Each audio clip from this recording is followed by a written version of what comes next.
अस्सलाम वालेकुम एवरीवन। जैसे कि प्रीवियस वीडियो में मैंने आप लोगों को बताया थी कि मैं अभी घर पे नहीं हूँ, मैं आई हुई हूँ एक आंटी के घर शॉपिंग के लिए।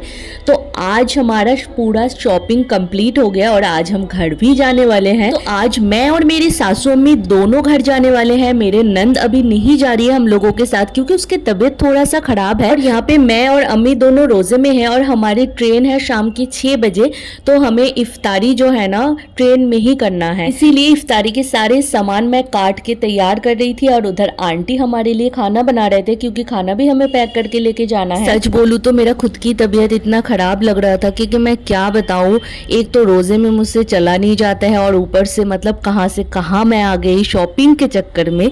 लेकिन फिर भी कोई नहीं, शॉपिंग के लिए इतना तो कंप्रोमाइज कर ही सकते हैं। हम लोग ना अचानक आंटी के घर में आने का प्लान बनाया है, पहले से आंटी को कुछ नहीं बताए और अचानक से आ गए। तो आंटी के घर में फ्रूट्स वगैरह सारे तो चीज़ थे लेकिन क्वांटिटी में थोड़ा कम लग रहा था, तो इसीलिए मैं और अम्मी दोनों मिलके बाहर से थोड़ा सा फ्रूट्स लेके आए थे और फिर सारे फ्रूट्स को हम काट रहे थे क्योंकि हम कुछ पैक करके लेके जाएंगे और आंटी इन लोगों के लिए भी कुछ छोड़ के जाएंगे। और यहाँ पे ना मैंने सारे फ्रूट्स काट ली थी और थोड़ा बहुत छोड़ दी थी क्योंकि मुझे क्वांटिटी में बहुत ज़्यादा लग रहा था। और यहाँ पे हम अपने लिए कुछ फ्रूट्स वगैरह पैक कर रहे थे और खाना भी पैक कर रहे थे क्योंकि हमें जल्दी निकलना था, 6 बजे से पहले ही पहुंचना था। और यहाँ पे आंटी भी हम लोगों के लिए जल्दी से रोटी सब्जी बना के तैयार कर दिए थे क्योंकि उन्हें भी पता था कि लेट हो जाएंगे तो फिर सारी चीज़ गड़बड़ हो जाएगा। और मुझे तो भाई चावल खाने का इतना मन हो रहा था कि मैं क्या बताऊं। चावल के बगैर तो मेरा एक दिन का गुजारा तक नहीं होता है और मैं कहाँ रोटी खा के रहती हूँ। और यहाँ पे देखो घर जाते वक्त मैं आंटी के पास एक सूट परचेज करके पहन भी ली हूँ।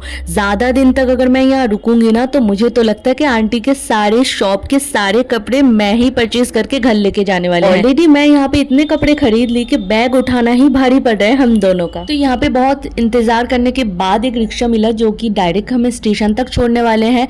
यहाँ पे डायरेक्ट स्टेशन छोड़ने के लिए रिक्शा नहीं मिलता है, कट करके जाना पड़ता है और हमारे पास इतना भारी बैग था कि हम डायरेक्ट रिक्शा के बगैर जा ही नहीं। और यहाँ पे हमारी ट्रेन बस आने ही वाले थे। अल्लाह का शुक्र है कि सही टाइम पे हम लोग स्टेशन पहुंच गए। यहाँ पे हम लोग सही सलामत ट्रेन में बैठ गए थे। अम्मी इफ्तारी के सारे सामान निकाल रही थी क्योंकि 2 मिनट में अजान होने ही वाले थे। यहाँ पे मैं स्टेशन से एक मैंगो जूस की बोतल खरीदी थी क्योंकि मुझे बहुत पीने का मन हो रहा था। तो इफ्तारी खोलने के बाद ही मैं इस जूस को पिया, उसके बाद सारे फ्रूट्स वगैरह खाए। तो यहाँ पे खाना खत्म करने के बाद मुझे थोड़ा सा रेस्ट करना था तो मैं आ गई थी अपने सीट पे। तो ये था आज के हमारे दिन।